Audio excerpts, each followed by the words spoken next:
What is your advice to young adults who are in relationships with a significant other who has opposing political views? Yeah, great question.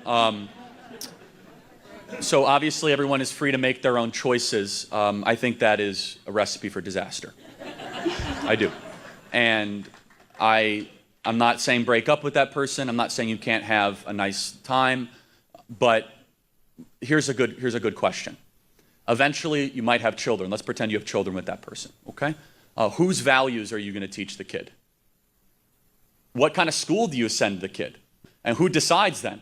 And then over a period of time, you know, when you start living for a year or 2 or 3 years together, and all of a sudden the news comes on and tension's already high in the house, are you going to be able to discuss the nightly news politely and wonderful together? Are you going to see it all in the same way? What about charitable giving? Are you going to want to give to the same charities? I could go on and on and on and on. And I've seen it work every once in a while. I've seen people with opposing views build really beautiful lives and do great things. But I've seen it be a disaster more times than not. That doesn't mean, by the way, if you find someone that shares your views, that it's going to be the most wonderful thing ever.